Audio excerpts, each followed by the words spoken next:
12월 둘째 주일이 교회록에 보면 성서주일입니다. 하나님의 말씀을 우리에게 주신 것을 감사하고 우리 성도들은 하나님의 말씀을 더욱 사랑하고 지키자, 그런 뜻에서 세계적으로 지키고 있는 성서주일이 됩니다. 그런데 그 성서주일이 마침 대림절 기간에 있어서 성탄절을 앞두고 있어서 다시 오실 주님을 기다리는 설교의 말씀을 준비하다 보니까 매년 성서주일에 대한 설교를 하지 못했습니다. 그래서 올해는 2, 3주 앞당겨서 미리 성서주일에 대한 설교의 말씀을 여러분에게 전해볼까 합니다. 우리 기독교는 말씀의 종교입니다. 왜 기독교가 말씀의 종교이냐? 첫 번째, 예수 그리스도께서 말씀이 육신이 되어 이 땅에 말씀 자체로 강림하셨습니다. 그 진리를 나타내 보이셨기 때문이지요. 두 번째, 우리 기독교인들에게는 기록된 말씀이 있어서 그 성경 말씀을 읽고 믿음으로 말미암아 구원에 이를 수 있기 때문에 말씀의 종교라 합니다.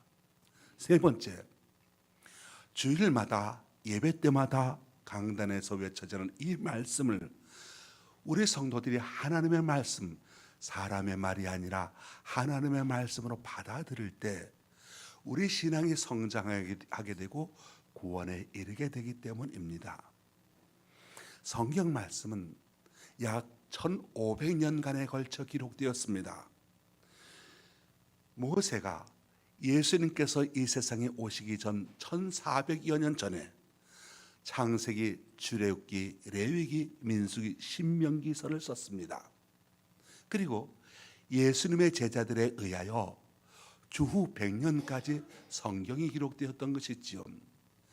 즉 기원전 1400년부터 기원 후 AD 100년까지 무려 1500년간에 걸쳐서 기록된 책이다라고 하는 겁니다. 그리고 이 성경은 약 40명의 저자들에 의하여 기록되어졌습니다. 모세로부터 다윗, 솔로몬, 베드로, 요한, 사도 바울과 같이 그렇게 다양한 사람들이 있었고, 또 그들의 직업을 보면 왕, 제사장, 농부, 어부 등 여러 계층의 사람들에 의하여 기록된 것을 보게 됩니다. 쓰여진 장소도 보게 되면 아프리카에서 쓰여진 것도 있고 아시아에서 쓰여진 것도 있고 유럽에서 쓰여지기도 했습니다. 오랜 시간에 걸쳐서 그리고 각 사람에 의하여 기록된 성경은 놀랍게도 그 주제가 하나입니다. 1500년간의 시차를 두고 기록한 책임에도 불구하고 그 책의 내용이 동일하고 주제가 하나라는 사실이 놀라운 신비입니다. 그리고 이 성경의 주제, 그 신비의 주제는 바로 예수 그리스도이십니다. 요한복음 5장 39절 말씀을 보면 너희가 성경에서 영생을 얻는 줄 생각하고 성경을 상고하거니와 성경이 곧 내게 대하여 증거하는 것이로다, 그렇게 말씀하고 있습니다. 창세기에서부터 요한계시록에 이르기까지 성경 전체의 주제는 예수 그리스도이십니다.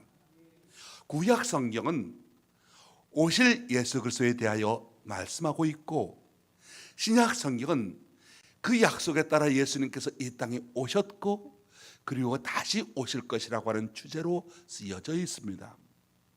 그래서 이 성경 말씀은 사람의 생각대로 쓰여진 것이 아니라 하나님의 감동에 의해서 기록된 거룩한 책으로서 성경은 세상의 그 어떤 책과도 비교될 수 없는 책이지요. 오늘 말씀 히브리서 4장 12절 말씀을 보면 성경을 가리켜서 살아있는 말씀이라고 했습니다. 성경이 살아있다라고 하는 것은 무슨 뜻이겠습니까? 이 성경에는 생명이 있다는 것입니다. 살리는 능력이 있다는 것입니다. 생명력이 있다는 건 성경 말씀을 통하여 수많은 생명이 구원을 받게 되고 그리고 살아나게 된다는 것입니다. 우리 주님께서 마태복음 4장 4절에서 말씀하셨습니다. 사람이 떡으로만 사는 것이 아니요 하나님의 입으로 나오는 모든 말씀으로 사는 것이라 하셨습니다. 하나님의 말씀 성경을 통하여 우리가 신앙생활을 해서 승리할 수 있게 됩니다. 말씀의 기초가 없는 신앙은 살아있는 신앙이 아닙니다. 감정에 불과할 것뿐이지요. 아무리 방언을 하고 입신을 하고 성령 체험을 했다고 자랑하는 사람이라 한다 할지라도 말씀의 기초가 없으면 무너지게 되어 있습니다. 그런데 남들 앞에 내놓을 만한, 자랑할 만한 그런 특별한 성령의 은사 같은 것 없다고 하더라도 성경 말씀을 꾸준히 읽으며 말씀을 통하여 하나님과의 바른 관계를 가지고 살아가는 성도는 결코 무너지지 않습니다. 오늘 보면 12절 13절 말씀을 보십시오. 성경에서 하나님의 말씀에 대해서 잘 정의해 주고 있는 말씀이죠.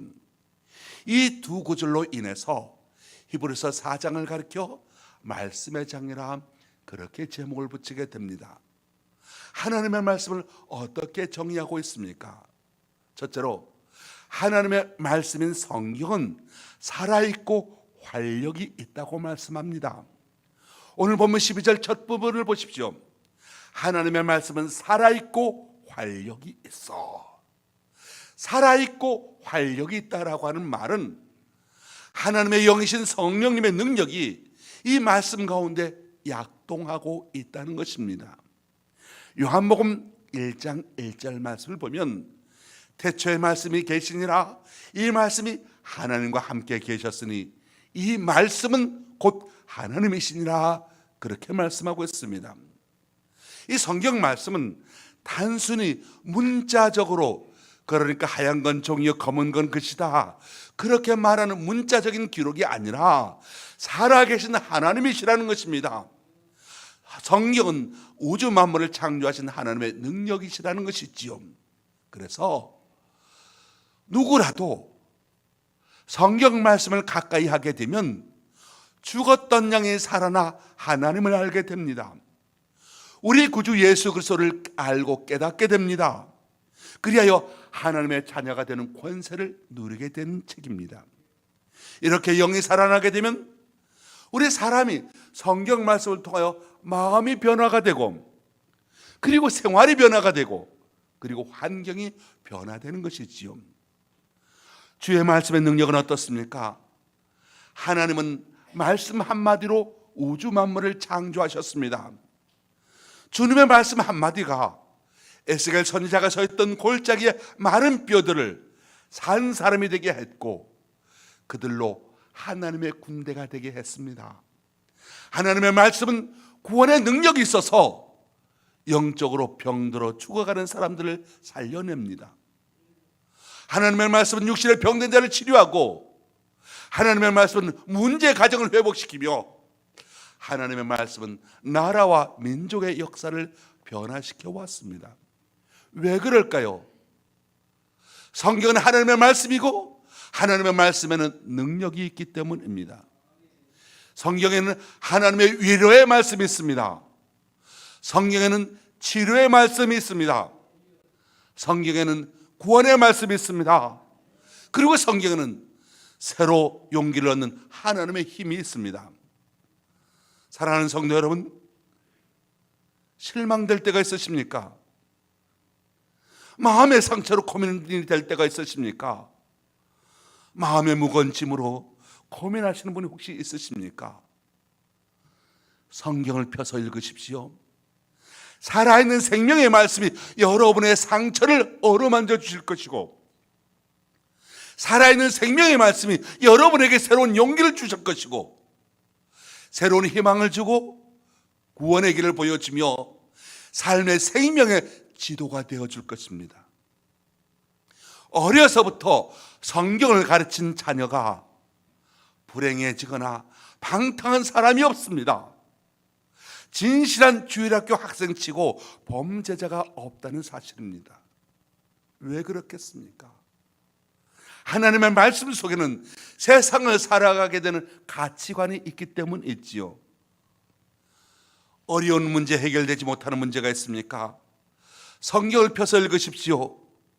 온전하게 하시고 여러분에게 새로운 지혜를 주시고 여러분의 삶의 문제들을 해결해 주실 줄로 믿습니다.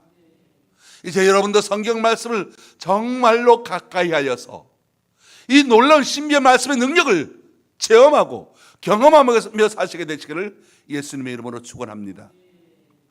두 번째로, 하나님의 말씀인 성경에는 치료의 능력이 있습니다.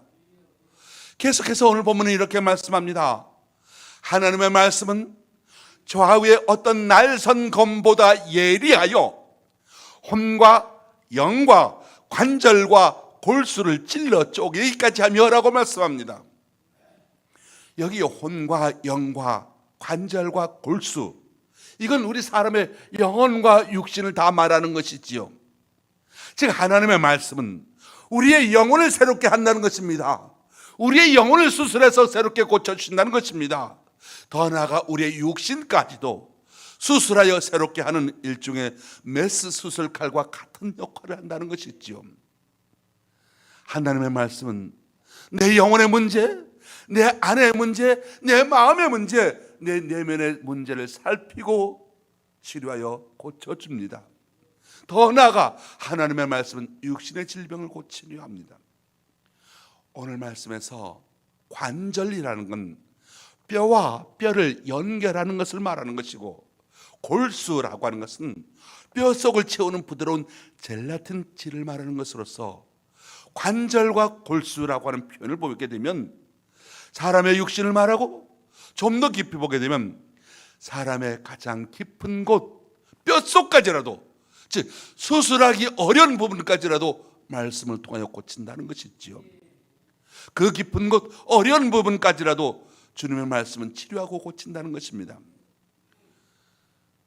왜 우리에게 병이 생기겠습니까? 원래 질서를 잃어버릴 때 병이 생기게 되어 있습니다. 그런 상황에서 하나님의 말씀으로 영혼이 바르게 되어 영혼의 질서가 회복되어 마음의 평안이 임하게 되면, 마음의 평안이 임하게 되면 육신도 잃어버린 질서를 회복하게 되고, 그리고 치유의 역사가 나타나게 된다는 것이지요. 말씀은 찌르고 쪼개고 판단한다라고 표현하고 있습니다. 여러분, 이건 그렇게 썩 좋은 마음에 받아들이기 어려운 그런 말이 될 수도 있습니다. 찌르고 쪼개며 판단한다, 이건 하나님의 말씀이 우리에게 고통을 준다는 뜻이기도 합니다. 아울러서 그래서 우리의 말씀을 치료하신다는 뜻이지요. 사도행전 2장 37절 말씀 보면 베드로가 유대인들에게 설교를 합니다. 하나님의 말씀을 전합니다. 그런데 사도 베드로의 설교를 들었던 그 많은 유대인들이 마음에 찔림을 받았다고 했습니다. 그들에게 예리한 칼날이 그들의 마음을 찌르고 쪼개고 판단했던 겁니다. 그래서 그들이 사도 베드로를 향해서 외칩니다. 우리가 어찌할꼬? 하나님의 말씀이 그들의 마음을 찔렀기 때문에, 그들의 말씀을 쪼갰기 때문에, 그들의 마음을, 그들의 삶을 판단했기 때문에 견디기 어려운 마음에 그런 갈등, 찔림을 받게 되었던 것이 있지요. 오늘 본문 히브리서 4장 13절, 지은 것이 하나도 그 앞에 나타나지 않음이 없고 우리의 결사를 받으실 이의 눈앞에 만물이 벌거벗은 것 같이 드러나느니라 말씀합니다. 여기서 드러난다라고 하는 표현이 중요합니다. 드러난다 무슨 뜻이겠습니까? 내 체면과 내 자존심, 내 염치를 포기하고 아픔을 경험하게 되는, 발가벗겨지게 되는 원초적인 자세로 하나님 앞에 서게 만든다라고 하는 겁니다.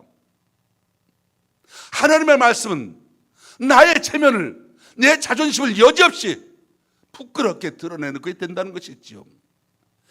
그래서 말씀을 듣다 보면 여러분 마음에 찔림이 있게 되기도 하고요. 목사님이 꼭 나한테 대놓고 저렇게 강대성에서 친다, 그렇게 들려지는 아픔이 있게 되는 겁니다. 똑같은 설교를 해도 어떤 사람에게는 그런 아픔이 있고 어떤 사람에게는 같은 말이 위로의 말씀으로 들려지기도 합니다. 왜 그렇겠습니까? 하나님의 말씀이 각자 성도들의 심령의 상태를 찌르고 쪼개고 판단하기 때문이라는 것이지요. 여러분, 무슨 말이냐면, 그래서 여러분이 설교를 듣다가 마음에 찔림이 있다, 이건 하나님의 은혜인 줄로 믿으시기 바랍니다. 감사함으로 말씀을 받게 되면 그 말씀이 나에게 복이 된다는 사실입니다. 하나님의 말씀이 내게 전달될 때 그것은 그렇게 좋은 것은 아니라고 말했습니다. 내 입에는 쓰나, 무슨 말이겠습니까? 성경에는 하나님의 말씀이 내게 임할 때 내게 썩 좋은 것이 아니었다는 것, 찔림이 있었다고 말합니다. 그런데 그 찔림이 있는 말씀을 들을 때 나에게 주시는 책망의 말씀, 내가 받아들이기 어려운 말씀, 내 마음을 힘들게 하는 말씀을 감사함으로 받을 때 그 말씀대로 순종하게 되면 그 다음에 꿀이, 그러니까 이 말씀이 송이꿀보다 더 달도다. 입에는 쓰나 배에서 송이꿀보다 더 달다고 성경은 말씀하고 있습니다. 그때 내게 치료가 오게 되는 것이고 내게 즐거움이 오게 되는 것이고, 그래서 먹고 난 다음에 좋은 것이 바로 하나님의 말씀인 겁니다. 그런데 가끔 보면 하나님의 말씀이 나를 찌르고 쪼개하고 판단하게 하는 것이 아니라 사람이 성경 말씀을 찌르고 쪼개고 판단한다는 사람이 있습니다. 그리고 오늘 말씀이 어떻다고 몇 사람이 모여서 평가하기도 하죠. 옛날에 여러분들 다 들어보셨을 겁니다. 어디 가면 말씀을 신비하게 잘 쪼개는 사람이 있다는 말 들어보신 적 있는지요? 그런 표현 들어보셨는지요? 자, 옛날에 실제로 그랬습니다. 말씀을 잘 쪼개는 사람을 최고의 부흥강소로 우대했습니다. 그런데 여러분, 말씀을 잘 쪼갠다고 해서 부흥회를 하고 보면 몇 달 후에 교회가 분란에 휩싸입니다. 대개 종말론을 강조하고 다니엘과 요한계시록 등 같은 말씀으로 말씀을 깊이 쪼갠다고 하면서 이상하게 해석을 하고, 그리고 그렇게 말씀을 쪼개놓고 가게 되면 동시에 많은 부흥회를 하고 나서 많은 교회들이 갈라지게 되고 쪼개지게 되고 가정이 파탄하게 되고 쪼개지고 영혼과 신앙의 인격이 쪼개졌는지 모릅니다. 그런 일들이 비일비재했습니다. 기억해야 하실 것이 있습니다. 잘 들으셔야 될 것입니다. 하나님의 말씀은 쪼개는 것이 아닙니다. 성경 전체를 동전적으로 종합적으로 보면서 그 말씀 앞에 내 심령이 쪼개져야 되는 것이지 내가 하나님의 말씀을 쪼개서는 안 된다라고 하는 겁니다. 옛날 황해도 풍천에 안서방이라는 사람이 살았습니다.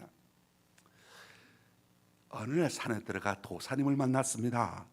그래서 축지법과 변신술을 배웠지요. 그렇게 스승한테 변신술과 축지법을 배우는데 하루는 스승이 외출하셨습니다. 그 사이에 슬쩍 스승의 방에 들어가서 도술서를 읽고 그대로 하니까 순식간에 짐승도 되고 새도 되는 것이었습니다. 그래서 이제 내가 변신술의 도통을 했으니 더 배울 것이 없다. 그리고 하산을 했습니다. 집으로 왔지요. 귀가 즉시 그는 변신술을 사용해서 이마와 가슴에 변신글을 써붙이고 뻐꾸기가 되었습니다. 그래서 자기 집 우물가 버드나무에 올라가서 아내가 집안에서 나오기를 기다리면서 뻐꾹뻐꾹하고 울었습니다. 그저 신기하게 아내가 나오는 겁니다. 그런데 아내가 나와 보면서 하는 말을 여보 뭐래요? 그렇게 묻더라는 겁니다. 한서방이 여보 내가 뻐꾸기로 보이지 않소? 물었다고 합니다. 그러자 아내가 당신 미쳤어? 그러더랍니다. 그 후부터 동네 사람들이 그 안서방을 가리켜서 안뻐꾸기라 불렀다, 그런 이야기가 있습니다. 여러분, 남보다 더 기도하고 남보다 더 성경을 조금 더 읽으면 내가 당장 뭐라도 된 줄, 뻐꾸기라도 된 줄 알고 변신술이라도 된 줄로 알고 그렇게 하시는 분이 있습니다. 그처럼 조금만 남보다 더 무엇인가 잘한다고 해서 마음이 우쭐해지고 영적으로 높은 사람처럼 행세하게 되면 오히려 하나님 앞에서 안뻐꾸기처럼 놀림감이 되고 만다는 사실인 것이지요. 그래서 우리는 항상 성경 말씀에 대해서 내가 그 앞에서 깨어지고 내가 그 앞에서 엎드려지는 마음의 자세로 읽고 그 말씀을 대해야 한다는 사실입니다. 또 성경을 보면 우리가 이해하기 어려운 난해한 부분들이 나옵니다.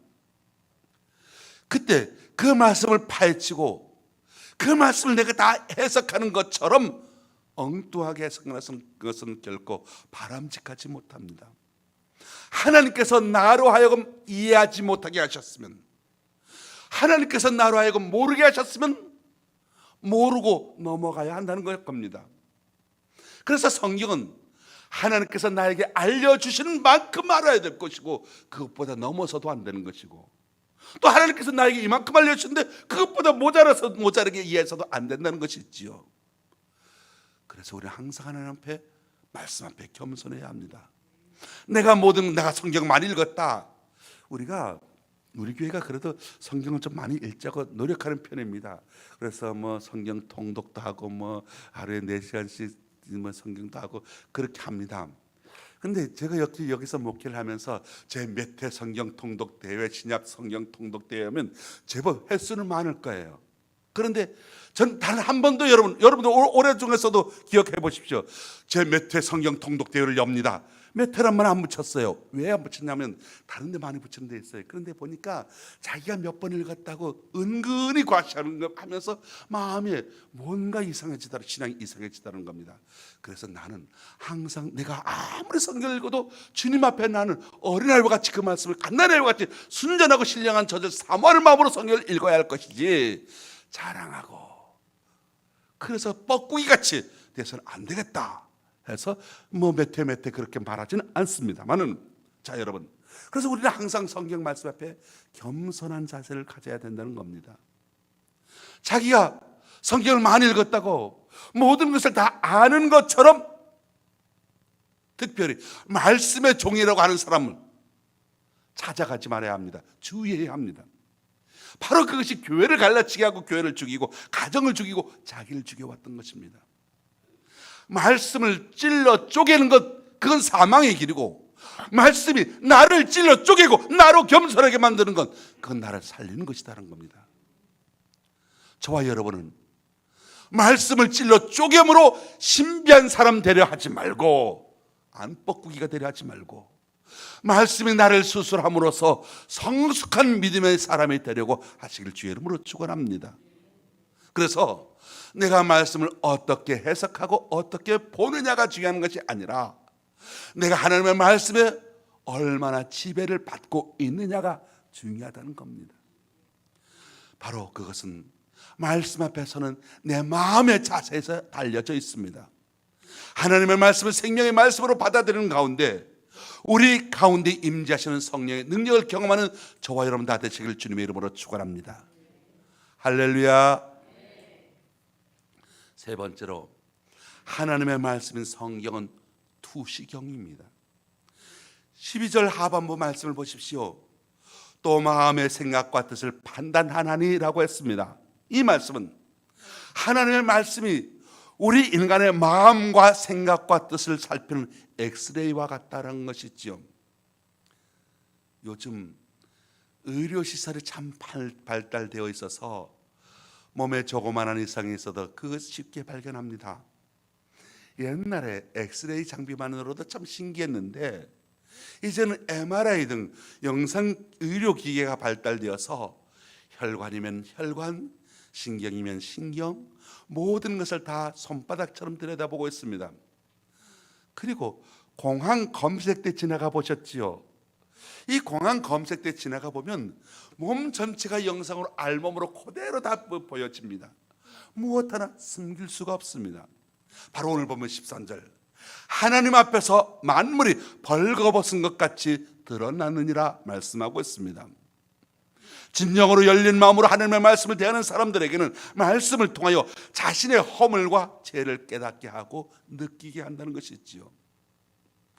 하나님은 말씀으로 우리의 허물과 죄를 발견하게 하고 회개하게 하실 뿐만 아니라 하나님의 말씀으로 용서와 회복의 기쁨을 누리게 해 주십니다.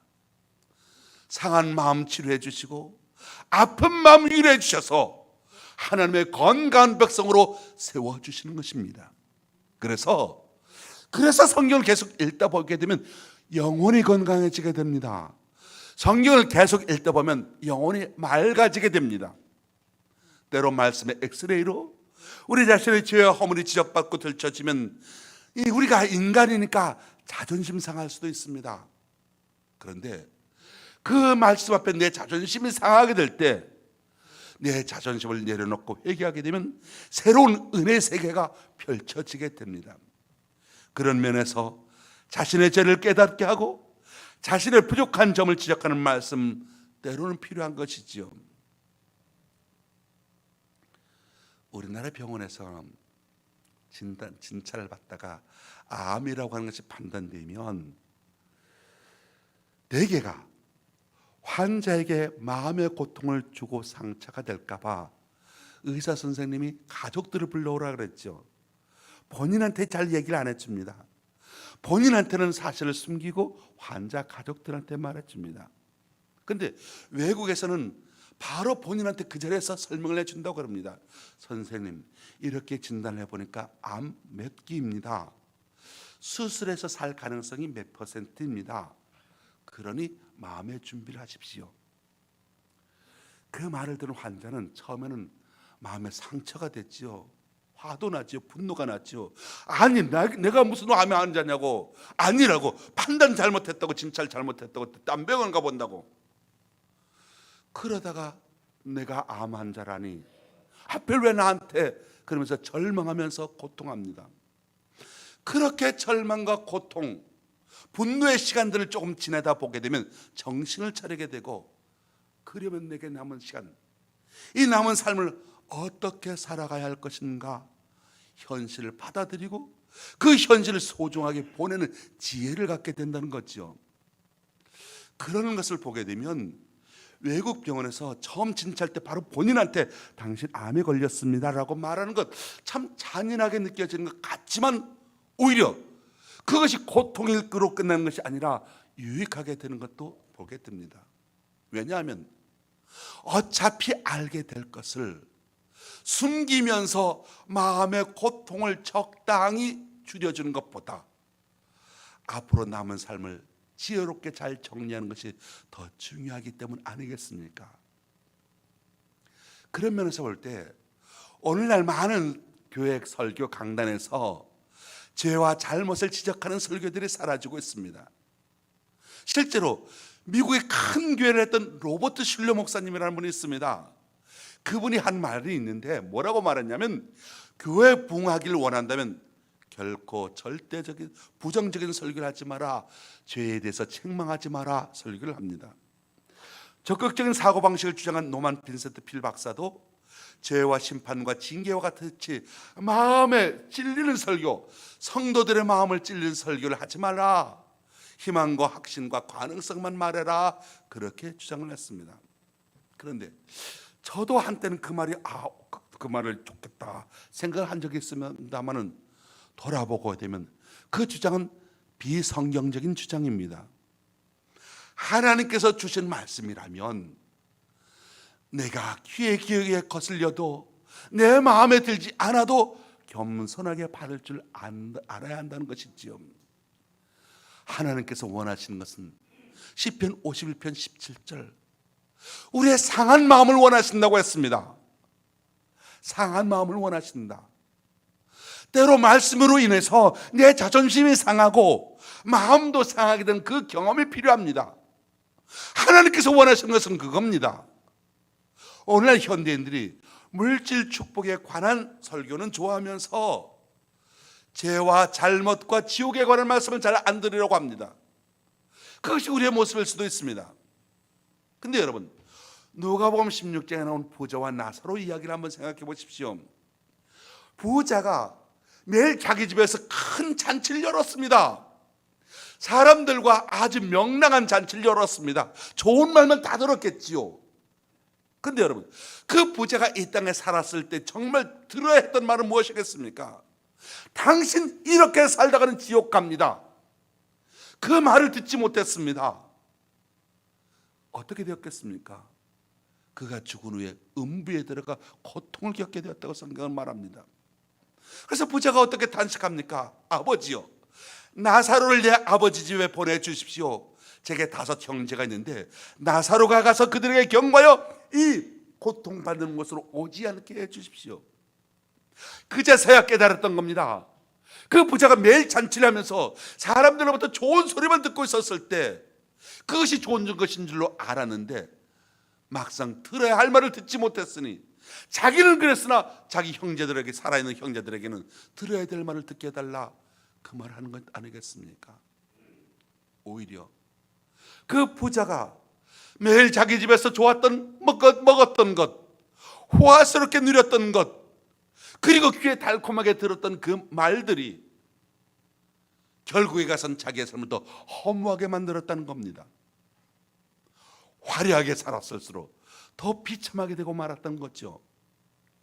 그러므로 사랑하는 성도 여러분, 우리의 모든 소유가 다 삼켜지기 전에 미리 시간을 내놓고 주의 뜻을 행하기에 최선을 다해야 하겠습니다. 때로 자존심 상하게 하는 말도 감사하게 받을 줄 알아야 합니다.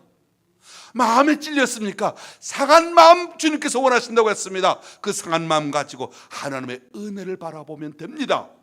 바로 거기에서 정말 다시 새롭게 되는 것이고, 바로 거기에서 새로운 출발이, 새로운 축복, 진짜 축복이 시작되는 겁니다. 할렐루야. 인류 역사, 인류 문화가 지중해 연안에 있는 나라들에 의하여 집중적으로 거의 집중되어 있습니다. 세계를 지배했던 나라들 보면 거의가 다 지중해 연안에 있는 나라들이지요. 이집트, 그리스, 헬라, 알렉산더 같은 사람 말이죠. 로마가 그랬고요, 프랑스가 그랬고요, 스페인이 그렇지 않습니까? 전부 지중해 연안 국가들의 세계를 지배해 왔습니다. 오랫동안 또한 찬란한 문명을 쌓았던 곳도 지중해 연안이었습니다. 지중해 연안에서도 가장 중심 도시가 어디냐 하면 바로 알렉산드리아라고 하는 도시입니다. 수천 년 동안 세계를 지배했던 곳이 바로 알렉산드리아였습니다. 그 알렉산드리아 도시에는 유명한 것이 하나 있습니다. 바로 파로스 등대입니다. 이 등대가 지금부터 3,000년 전에 그 등대 높이가 200m였다고 합니다. 우리나라 신라시대 첨성대, 첨성대 보고도 어떻게 그 대단하다고 그렇게 유적이라고 자랑을 하고 있는데, 대단하고 그런데 첨성대는 9.17m입니다. 그런데 그것보다 훨씬 더 전에 3,000년 전에 파로스 등대가 높이만 해도 200m였던 겁니다. 이 등대가 알렉산드리아 도시를 지켜줍니다. 모든 배들이 이 등대를 보고서 자기 항구를 찾아 들어옵니다. 그리고 적은 이 등대 때문에 들어올 수가 없습니다. 알렉산드리아 등대에 거울이 있어서 8km 밖에 있는 것들이 다 거울로 비춰집니다. 요즘 말로 하면 레이더 역할을 했던 것이죠. 그러니까 저기 알렉산드리아 도시를 들어오고 싶어도, 공격해오고 싶어도 들어올 수가 없었던 겁니다. 미리 저기서 다 발각이 되니까요. 이 파로스 등대가 알렉산드리아를 그렇게 지켜나갔는데 어느 때부터인가 이상한 소문이 돌기 시작합니다. 파로스 등대 밑에는 애굽 왕들이 숨겨놓은 금, 은, 각종 보화가 가득 차 있다. 등대 밑에 그 보화들이, 값진 보화들이 잔뜩 있다. 그 소문이 어느 틈인가 슬슬 퍼지기 시작을 하는 겁니다. 그 소문을 듣고 나중에 칼리포 황제가 유혹을 이겨내지 못하고 등대를 무너뜨리게 됩니다. 보화를 찾아보게 됩니다. 그 등대를 무너뜨리고 보니까 그 밑에 보화가 있을까요, 없을까요? 없죠. 거짓말로 그랬던 겁니다. 누가요? 적국에서요. 콘스탄티노플이 알렉산드리아를 침략하기 위해서 침략을 하니까 이 등대가 있어 침략을 못하니까 이 등대를 무너뜨리려고 계속해서 거짓 증거, 이 등대 밑에 보석이 있다, 보화가 있다, 보물이 있다, 돌이 있다. 그러다 보니까 그만 칼리포 황제가 욕심이 잉태한즉 죄를 낳고라고 하는 말씀처럼 거기에 속아서 그 등대를 무너뜨리고 말았던 겁니다. 다시 등대를 세우려고 하니까 1,000년을 내려와서 지키는 이 등대의 기술을 모르는 겁니다. 200m 높이의 등대를 세울 수가 없는 겁니다. 그래서 알렉산드리아가 콘스탄티노플의 침략에 의해서 무너지게 됐죠. 그 후에 알렉산드리아의 모든 영광이 어디로 가느냐? 1,000년의 영광이 콘스탄티노플로 옮겨가게 됩니다. 그 다음 1000년 동안 세계를 통치하는 나라가 바로 콘스탄티노플이 되었던 겁니다. 성도 여러분, 욕심에 끌려 믿음의 그 기초를 무너뜨리지 않게 되시길 바랍니다. 믿음의 그 기초를 든든히 하시기 바랍니다. 그 믿음의 기초가 무너지게 되면 다른 모든 것 다 떠나가게 됩니다. 욕심이 돼서 믿음을 무너뜨리게 되면 다 떠나가게 됩니다. 말씀이 무너지면 안 됩니다. 아무리 성공해도 말씀이 떠난 성공은 있을 수가 없습니다. 다니엘을 보십시오. 어떤 유혹이 와도 말씀대로 가고 말씀 아닌 것은 물리쳤지 않습니까? 말씀을 떠나서 성공한 사람은 없습니다. 저와 여러분이 어떻게 살아가야 되겠습니까? 저와 여러분이 말씀 따라 아멘하며 순종하면서 살아가다 보면 원수 마귀가 공격해 들어왔다가 한 길로 왔다가 7길로 도망가게 될 줄로 믿습니다.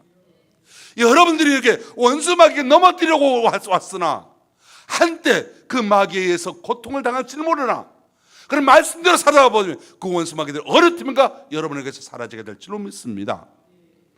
우리의 심령을 말씀으로 채워가야 되겠습니다. 말씀을 잘 배우십시오. 말씀을 잘 따라가십시오. 말씀 듣는 은혜를 감사히 여기고 말씀 속에서 응답을 받으십시오. 예수님은 말씀으로 풍랑을 잠재우셨습니다. 여러분의 삶의 풍랑도 말씀으로 잠재울 수 있습니다. 죽은 자도 주님께서 말씀으로 살리셨습니다. 에스겔의 마른 뼈들의 골짜기가 하나님의 말씀으로 살아났습니다. 말씀을 새기면 죽은 뼈 같은 인생도 쓸모 있는 인생으로 바뀌어집니다. 하나님의 말씀을 우리는 변화시킵니다. 사랑하는 성도 여러분, 모든 어두운 세력, 여러분을 무너뜨리고 했던 그 사단의 공격이 한 길로 왔으나 하나님의 말씀으로 싸워 승리하게 되시길 바랍니다. 여러분의 가정을 말씀 위에 세우고 여러분의 생애를 말씀 위에 세워서 승리하는 광화함교회 성도들이 다 되시기를 예수님의 이름으로 축원합니다. 기도하겠습니다. 하나님 아버지, 주님의 말씀 통하여 우리가 예수님을 닮아가게 하시고 말씀을 생활과 기도 생활에 승리하게 하여 주옵소서. 날마다 찬송과 감사와 은혜가 충만케 하여 주옵시고 우리의 삶 속의 생각과 언행으로 하나님의 영광을 가리지 않게 하시며 범사에 하나님의 성호를 높이 드리는 복된 삶이 되게 하여 주옵소서. 예수님의 이름으로 기도합나이다. 아멘. 202장 찬송하겠습니다.